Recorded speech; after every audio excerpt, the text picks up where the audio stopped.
I guess I'm going to have to address this deal with the CPR. I didn't think it would affect me much, but it's sort of a kind of an emotional deal.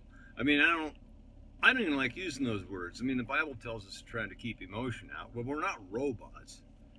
But it is kind of emotional, and I'll tell you why. You know, so I'm walking out of Green Meadows the other day, and I've been a member here a long time. It's a great big health club in Vancouver.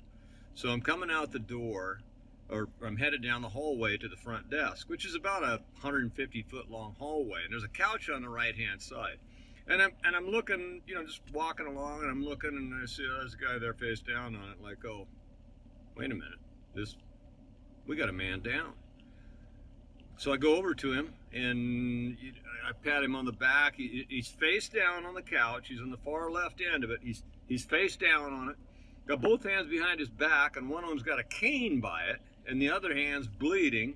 But he's face down in there where it doesn't look like he hit himself on anything, and he's stuck in the corners. It's not good. So of course, the first thing I do is ask him, hey partner, are you okay? And I don't get any response. All right. I told him to call 911, and the gals there all leaped into action. And I'm looking around, you know, this is all happening in a split second, and I'm looking around, figuring, no, you're the guy. There's nobody here. Get to work, big shot. So Mandy comes down. I'd never met her before, and I go over to the guy. I get double unders on him, and I jerk him off that couch and get him down there on his back.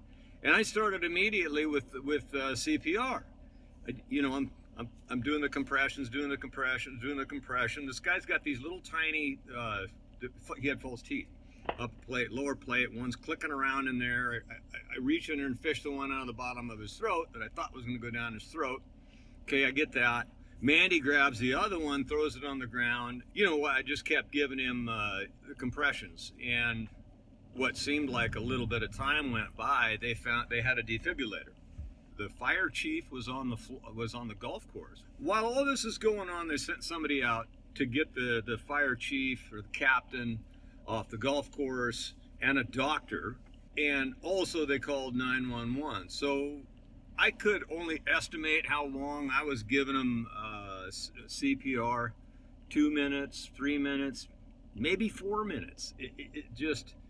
But I'm thinking it's somewhere between 2 and 4 there. Guy's soaking wet. You know, he's all the signs of a heart attack. I mean, he's cold, clammy. And about the time here comes the doctor, here comes the fire guy. Of course, I could have kissed them, the best thing I could have seen. And I wasn't giving it up. They had to drag me off the guy. So, okay, basically, not literally, but I wasn't going to quit giving him CPR because they just beat into our heads. That's what you have to do. You do whatever you got to do to keep them alive until the pros get there, because I'm no pro. Okay, so then the captain, he grabs the defibrillator machine that they just brought in. He gets that opened up. He gets it charged. Tone comes on. It's talking to him. He has his back up. They slam him with that.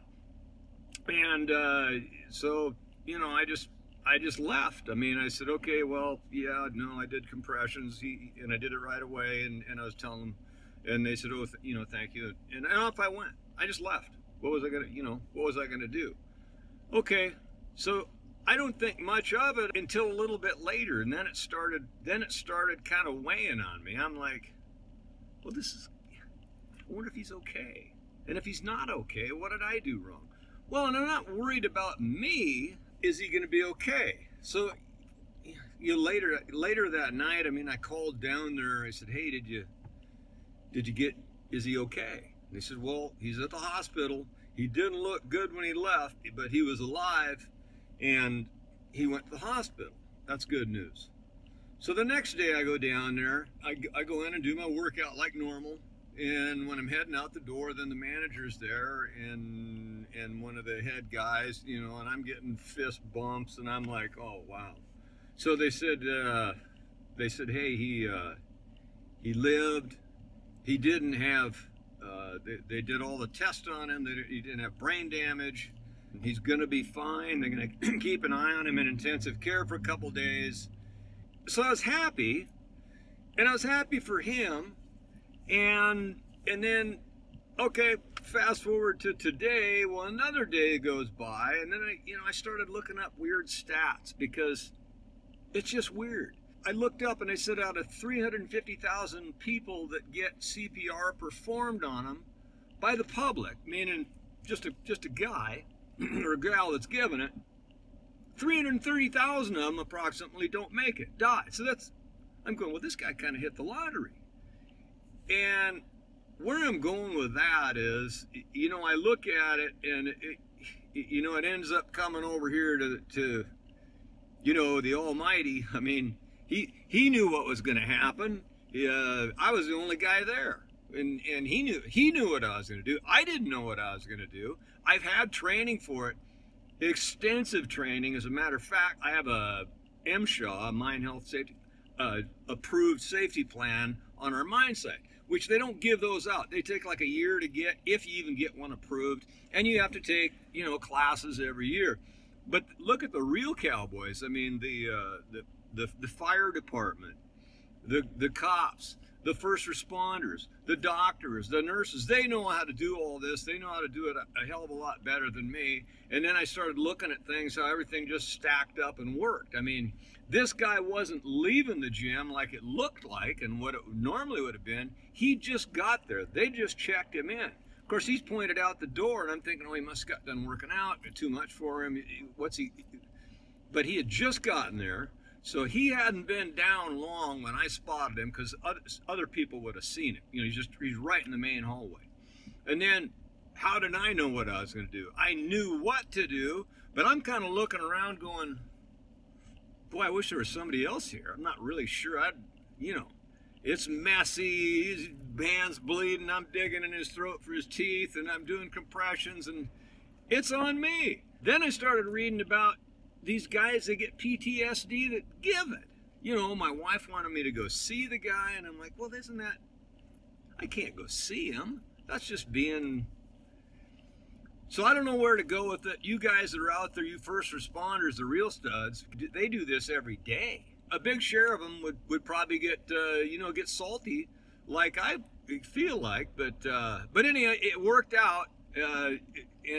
I've always found that over the years, any really good ideas that I came up with, I didn't come up with them.